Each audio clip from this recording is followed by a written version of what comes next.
So ICE is trying to deport an Army veteran after they initially told him that he was no interest to them. This is Marlon Paris, who served in the Iraq War. He is originally from Trinidad and Tobago, but was able to get his green card in 1997, which allowed him to serve in the Army.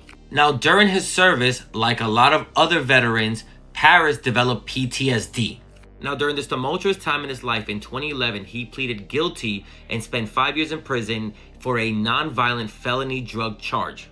Since leaving prison, Paris has graduated from college, has started a business, has gotten married, and has blended a family together.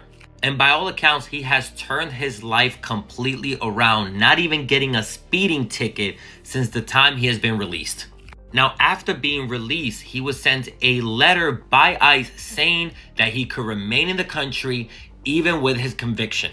Now, even though everything seems fine, the family was still uneasy knowing that Trump was coming back into office, so they kept all the paperwork together should anything happen to him. And their worst fears were realized just 2 days after Trump's inauguration, when on January 22nd, he was swarmed by unmarked SUVs with police lights blaring while he was at the ATM trying to get money to pay the family's housekeeper.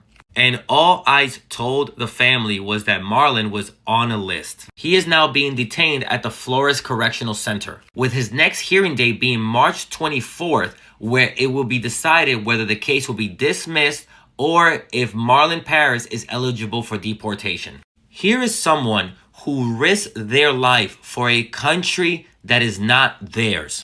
And the decisions he made were a result of his time in the service. And this country, who says that they love their veterans, instead of trying to help one, is trying to deport him.